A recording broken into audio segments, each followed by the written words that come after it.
Boa noite, senhores. Espero que tenham tido uma excelente sexta-feira. Hoje eu queria falar sobre Adão e Eva, mais especificamente a idade deles, porque uma pessoa veio me fazer essa pergunta, se Adão e Eva realmente viveram mais de 900 anos, ou se isso era uma alegoria, ou uma coisa mais simbólica aí. Mas antes de iniciar o assunto, eu queria relembrá-los de que eu tenho um canal no YouTube que está na descrição aí do meu Instagram. Eu gostaria que os senhores que não estão inscritos, ainda que não tenham interesse de utilizar o YouTube, que se inscrevam, porque meu canal é fortemente perseguido, né? E para que ele se espalhe mais, é necessário que ele cresça, e ele cresce muito devagarzinho. E quanto maior o canal, mais fácil dele ser achado, né? Então me façam essa gentileza, se for possível, tá? Os vídeos que são muito grandes para o Instagram, eles vão para lá, tá? Inclusive o YouTube, o meu canal no YouTube existe há muito mais tempo do que esse Instagram, né? Mas tendo dito isso, voltando à questão de Adão e Eva, vou compartilhar a resposta que eu dei para essa pessoa com os senhores. E a resposta é que sim, Adão e Eva tinham mais de 900 anos, tá? O problema dessa pessoa era como explicar isso biologicamente, né? Como que isso se dá, uma vez que hoje em dia a gente mal passa aí dos 80, né? Quanto muito. Agora, se você observar a narrativa bíblica, você vai ver que a cidade, né, não é só Adão e Eva que vivem mais de 900. Você vai olhar outros indivíduos ali da Bíblia, né, Abraão, etc., também tiveram idades aí elevadas, né? Mas ao longo do tempo você vai vendo que essas idades vão diminuindo, né? Ainda que fossem altíssimas comparadas com os dias de hoje, né, 600 anos que seja, elas vão progressivamente diminuindo, né? Isso faz muito sentido, tá? E essa verdade bíblica, né, que nunca foi questionada aí pelos pais da igreja, pelos santos e pelos teólogos, até no meio tradicional hoje em dia está sendo questionado. Eu já vi aí palestras de padres que se dizem tradicionais, questionando, né, o Gênesis e atribuindo alegoria a vários partes do Gênesis, né, incluindo essa questão da idade, incluindo a questão da cobra, do fruto, etc. Né? Eu não vou citar nomes aqui, mas mostra que o modernismo ele não está unicamente presente aí na Missa Nova, ele está espalhado, tá? Não é só porque você vai, por exemplo, na Fraternidade São Pio X que você é imune a noções modernistas, tá? Então, como se explicar essas idades elevadíssimas aí do ponto de vista biológico? Bom, nós temos que lembrar que quando Deus criou Adão e Eva, ele os criou perfeitos, né? Deus não pode criar nada que não seja perfeito. Tá? Agora lembremos que o termo perfeito ele tem vários significados.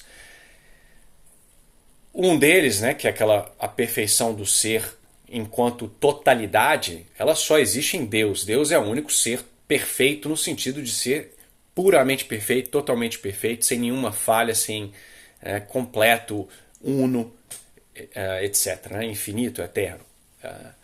Porém, quando Deus cria os organismos e o homem entre eles, ele cria esses organismos perfeitos. Né? A sua natureza é perfeita, as operações fluem da natureza de forma perfeita, não há defeitos, não há doenças, é nada do tipo. Né? Então, Adão e Eva, do ponto de vista físico, eles eram perfeitos exemplares de seres humanos. Né? Suas operações fluíam perfeitamente de sua natureza. Né? É óbvio que, e aí que está a questão que as pessoas não entendem, é da natureza da matéria, enquanto matéria, corromper. Né? Então, ainda que Adão e Eva fossem perfeitíssimos no que diz respeito à sua natureza, eles teriam naturalmente, com o tempo, morrido por causa da corrupção da matéria. Tá? Então eles teriam aí sucumbido. Mas Adão e Eva foram criados com dons préternaturais, incluindo a imortalidade, em que Deus os preservava desse decaimento da matéria. Tá? Com a queda, esse dom préternatural, que é acima da natureza, não é da natureza do homem ser imortal, né? Por isso que ele precisava comer da árvore da vida, é algo externo à sua natureza. Com a queda, ele volta a sucumbir pela corrupção da matéria.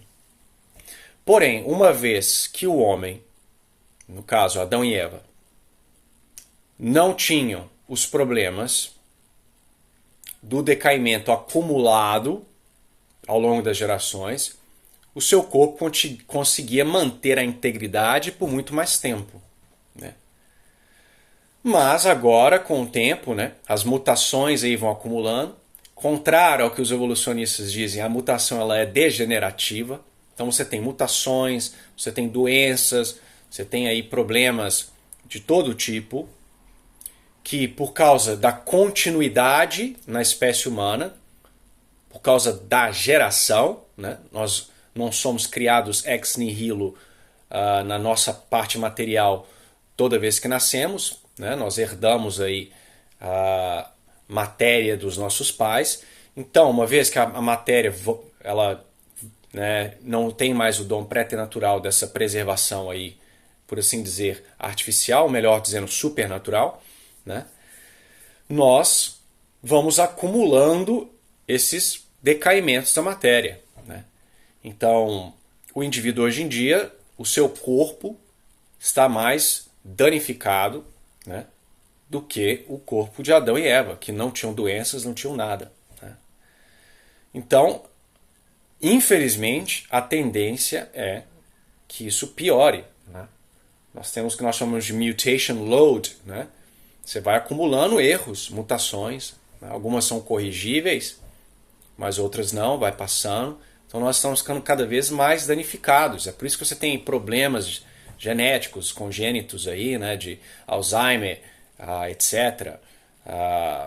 Né, anemia falciforme, problemas de visão. São erros, né, na parte da matéria, porque a natureza humana, a parte da forma, as formas substancial, ela não muda, ela não pode se corromper, né? Mas a matéria, porque nós somos seres diferentes dos anjos, que são puro espírito, nós somos aí uma mistura, né? Somos seres compostos de espírito e matéria. A parte material ela está sujeita a essa corrupção, tá? Então é por isso que Adão e Eva e os outros, né, personagens aí do Gênesis, eles viviam por tanto tempo, porque os seus corpos ainda não haviam acumulado toda essa tralha, né, que vem aí com o tempo, né? Então mostra aí que a noção evolucionista, que com o tempo as coisas vão melhorando, criando complexidade, passando de algo simples para complexo, não funciona. É o contrário, que se tem é um decaimento, é uma perda, tá? Inclusive tem um sujeito aí que escreveu um livro, ele atribui a esse fenômeno o termo de entropia genética. Da mesma forma que há essa tendência à desordem no físico, né, ali no universo, isso também ocorreria aí, já que somos partes desse universo, né, no âmago biológico também, tá? Eu não li o livro, então eu não vou opinar se a tese dele está ou não correta, mas para mim faz muito sentido, simplesmente para essa questão aí do acúmulo de erros, né? Então não há nada que temer essa questão da idade do ponto de vista biológico de forma alguma. Inclusive, se você negar isso aí, você vai começar a causar problemas de interpretação da própria Bíblia, né?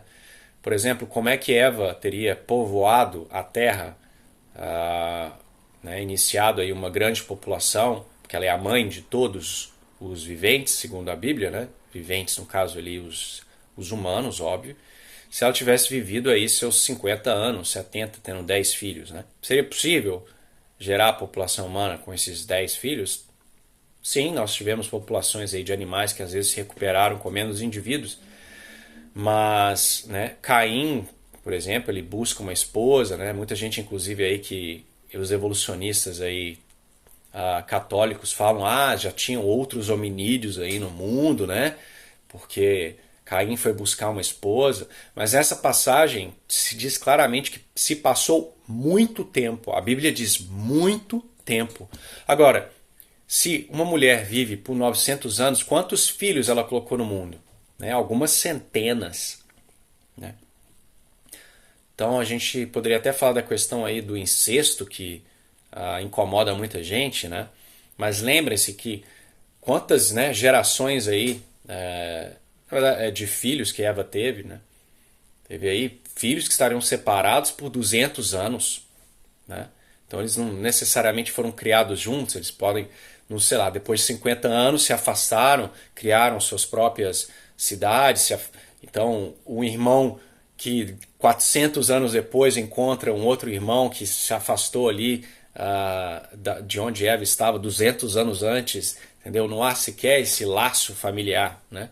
E naquela época era necessário que ocorresse esse tipo aí de incesto, porque né, era o que tinha. Então era permissível. E porque naquela época, exatamente porque não havia mutações genéticas, estavam apenas começando, né? Não havia esse acúmulo de degeneração genética, o incesto não causaria esses problemas genéticos que nós observamos hoje, tá? Então, esses medos aí que nós temos, tirando a questão bem nojenta, né, de se envolver com alguém que você tem um apego emocional ali, fraterno muito grande, mas tem a questão também do medo da doença, né? Porque aumenta a probabilidade de alelos recessivos, porque é o irmão, se tiver o irmão tem um alelo recessivo de uma doença, você tem uma maior probabilidade de ter aquele alelo também. Então, se casar e ter filho, tem uma chance grande de vir alguma doença aí, dormente. Isso não tinha lá naquela época, porque eles ainda não tinham tido, né, milhares de anos para acumular mutações e doenças degenerativas, tá? Então a biologia ela totalmente dá suporte à Bíblia. Não há menor necessidade, como os modernistas querem fazer, de querer corrigir, né? Corrigir a Bíblia. Não, isso aí é uma metáfora. Não é possível que viram 900 anos. É a má ciência sendo utilizada para diminuir a teologia, sendo que ciência nenhuma conseguiria derrubar a teologia porque ela é a rainha das ciências, né? E nós vemos aí padres tradicionais querendo desmontar o Gênesis, né? Enfim. Então é isso que eu queria dizer. Não temam. Caso alguns dos senhores tenham mais dúvidas aí sobre explicar alguma passagem da Bíblia com relação à biologia, alguma incompatibilidade que os senhores veem, podem entrar em contato comigo. Mas sejam caridosos, né? Porque eu recebo mensagem demais e tem pessoas que são completamente sem noção, né? E pedem um pedido atrás do outro sem parar, como se eu fosse um consultor pessoal, né? Então tenha um pouco de bom senso aí nesses pedidos, mas espero que isso tenha ajudado de alguma forma. E nós podemos falar dessa questão aí da perfeição em um outro vídeo, porque eu tenho que tem que sobrar assunto para outros vídeos, senão eu acabo falando tudo num vídeo só, né? Então fiquem com Deus, tenham uma boa sexta-feira.